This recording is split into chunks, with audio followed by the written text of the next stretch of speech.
Hello guys, and welcome back of course to the Time Bomb channel with myself, the Bombardier. And as the video title suggests, today we have a G-Shock limited edition to tickle your tickly bits. This G1000 has been lent into the channel and it's up for sale, so what I'm going to do today is a little bit of an overview rather than running through modules, etc, etc. And again, as the name and code number suggest, it's the 20th anniversary version, released back in 2016 with a limited run of 300 of these watches. So you can imagine how stoked I am to get my grubby mitts on one of these. Anyway, let's crack on and unbox this thing. Okay guys, so yeah, so properly attired, now we can truly get this baby open. Alright, so as you can see then we've got a presentation box, 20th anniversary. It's kind of a lacquer effect. I don't know if it is lacquer or something else, but yeah, it certainly makes a bit of a difference for the usual tinnies that we get with our G-Shocks. And again, as I mentioned before, watch is not mine, so therefore it's still got its plastic on, etc., which I can't take off.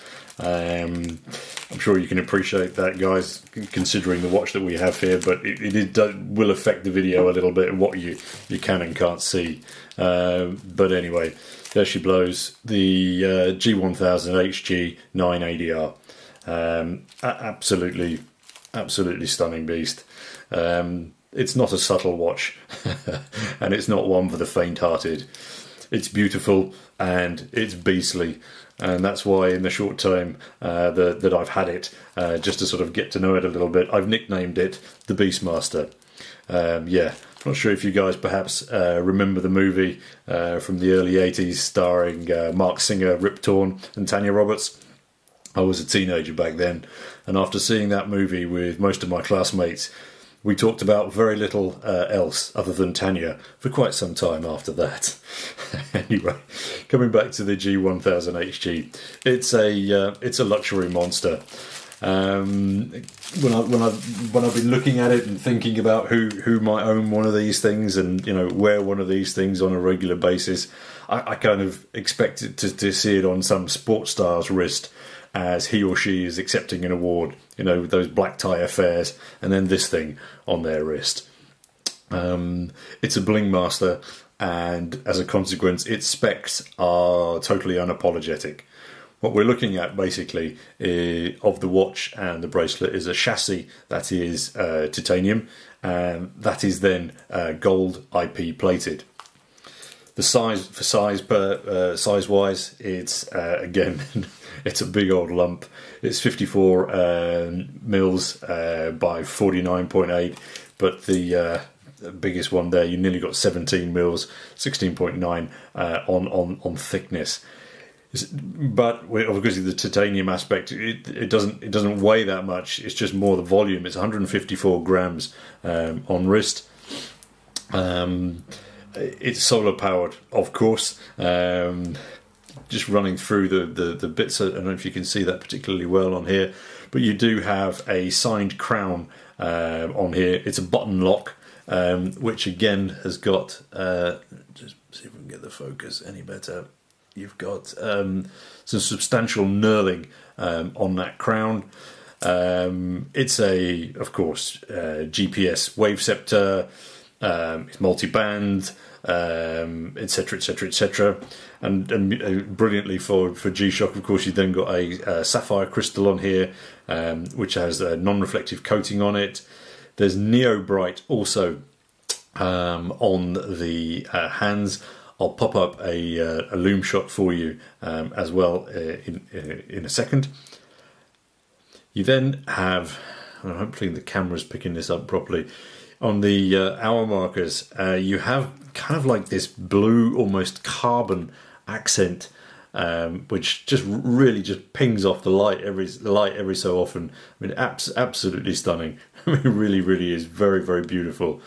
Even with a bloody plastic shroud over the top of it. The GPS sort of stats at the bottom there, between 5 and 6, taking up quite a large portion of the dial. You've also then got, which you'll be able to see better with the macro shots, these really quite nice 3 sub-dials on there, and I particularly like the one at 3 o'clock.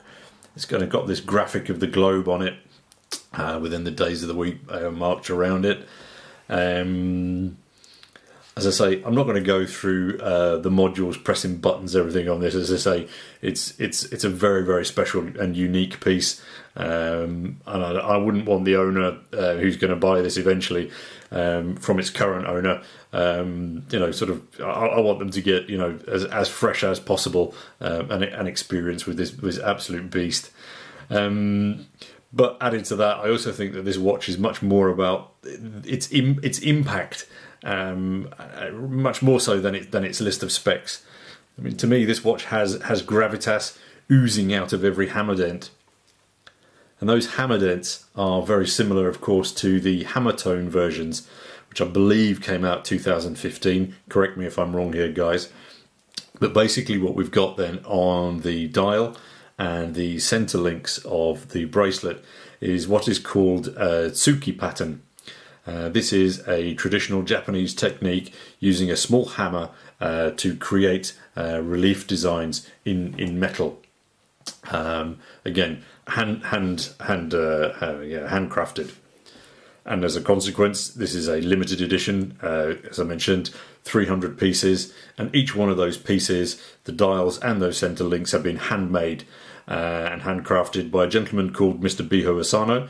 And here he is at work in his studio, and I just got to say that workshop studio looks insanely cool. I'm mightily jealous. But anyway, the hammer technique then also means that no two of those 300 watches are going to be alike. And but actually what I like more about that is the effect of the light on those almost dimples. You sort of get the contrast as the light sort of picks up the polished sides, and then, as you can see, it just sort of mutes spectacularly on those center links. And as I say, again, sincere apologies for not taking off that plastic shroud, but you get the same, exactly the same impact there all the way around the bezel. I mean, truly stunning. What else? So yeah, you've got your clasp bottom here, bracelet, back of the watch. As I say, I'll I'll throw up some macro shots of this so you can get a better view of that. As I say, what else? Buttons. Yeah, you've got your little, instead of having a button here at, wrong way around, at 10 o'clock, you've got the 20th anniversary label stuck on there as well. Actually, I'll tell you what I'll do is I'll shut up for a couple of seconds and I'll pop up some macros so you can actually see this watch much more up close and personal and see those details. Maybe we can put some elevator music up here while we're doing it. Anyway, a little bit like the teenager that I was back in 1982. The G-Shock, G-Shock have come an incredibly long way. The advert, which I had at the on the set at the beginning, it dates back to the 90s, and you can see the model, the version of the watch that they're advertising there, and then compare it to what they've come to, within in those 20 years. I mean, it's a phenomenal step change. I think whilst they've changed massively since that early advert. Advertising shock resistance in gentlemen's toilets. I think they've created something in this watch which is the true epitome of their success and design ethos, which it's inescapable in this watch. Absolutely stunning. Yes, they still make those slightly nerdy digital versions. I'm sporting my 5600 today, the classic example of that. And then they make watches all the way up the scale to these, super tech You know, stunning design watches. And of course, they're worn by thousands of us all around the world who come from all different slices of the demographic pie. So, in conclusion, this G1000, the 9ADR, for me, it's an ancient metalworking technique juxtaposed against some, you know, cutting edge technology, you know, watch technology, and it fuses together almost seamlessly, I think, to create this Beastmaster. And really not a bad way for Mr. G to celebrate their 20th birthday, right? Yeah, I can't remember how I celebrated my 20th birthday, but it wasn't at this level. Anyway, guys, thanks very much indeed for viewing. I hope this limited edition G-Shock has impressed you as much as it has me. And added to that, I hope whoever buys this watch from its current owner, you know, is as stoked as I was to, you know, to be able to see it and you know, get hands on with it. And I hope they enjoy it for many, many, many years to come. All right, guys, I'll just just spin you around one last time. Say goodbye to this Beastmaster. Guys, up until next time, this is your host, Bombardier, signing off. Cheers.